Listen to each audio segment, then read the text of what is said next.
પરમ વંદનીય નવ પદોથી આરૂઢ શ્રી સિદ્ધચક્ર ભગવાનને વંદન. સિદ્ધાચલના શિખરો પર શોભાયમાન એવા યુગાદીશ્વર રાજાધિરાજ શ્રી આદિશ્વર પ્રભુના ચરણોમાં વંદન. શાસન સમ્રાટ શ્રી વીર પ્રભુના ચરણોમાં વંદન. મૈણા મહાસતીના અદ્ભુત જીવનની દાસ્તાન આપણને અનેક બોધ દેનારી બની રહી. રાજમહેલથી વન વગડામાં અને ફરી વન વગડેથી રાજમહેલ સુધીની મૈણાની આ સફરમાં અનેક ઉતાર ચડાવ આપણે નિહાળ્યા, પણ એમની અટલ શ્રદ્ધાની તો વાત જ શી.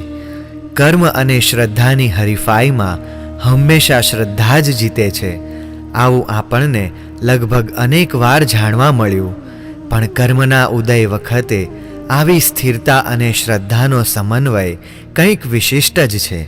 પૂજ્ય ગુરુદેવ શ્રી ભદ્રગુપ્ત સુરી મહારાજ સાહેબે મજાની શૈલીમાં કર્મ, શ્રદ્ધા અને જ્ઞાનની વાતો આપણને પીરસી, જે આપણા જીવનમાં અવશ્યમેવ ઉતારવા લાયક છે, પણ સાથે સાથે આ ભવજલ નૈયા તારવા લાયક છે. શ્રદ્ધાનું અજોડ દ્રષ્ટાંત હોય તો તે સતી મૈણા છે. શ્રદ્ધાનો ખરો અર્થ આપણને આજે જાણવા મળ્યો. જીવનમાં તકલીફ આવે ત્યારે બધું સારું થઈ જશે એ શ્રદ્ધા નહીં, પણ ખરેખર શ્રદ્ધા તો એ છે કે જે મળ્યું છે એ જ સારું છે. મારા કર્મોથી મને જે પ્રાપ્ત થયું છે એ જ ઉત્તમ છે. ભલે પછી સુખ હોય કે દુઃખ, બધું સારું થઈ જશે, અને તેમાં રહેલી અપેક્ષા આપણને દુઃખી કરે છે, માટે નવા કર્મોના બંધનું નિમિત્ત પણ બને છે. જ્યારે સર્વ સ્વીકાર એ જ ખરી કર્મ સિદ્ધાંત પરની શ્રદ્ધા છે. શ્રદ્ધા હતી તો જ મૈણા તેના પિતાની સામે અટલ રહી. શ્રદ્ધા હતી તો જ મૈણા વનમાં પણ સ્થિર રહી શકી.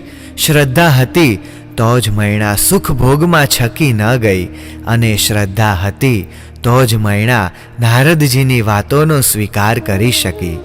નવપદનો મહિમા સમજાવતું મૈણાનું આ જીવન આપણને પણ નવપદની આરાધનામાં ઉતરવા પ્રેરણા કરી રહ્યું છે.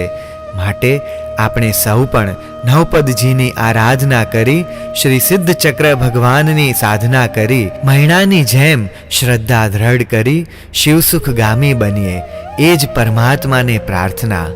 ફરી મળીશું એક રોચક દાસ્તાન સાથે ટૂંક સમયમાં.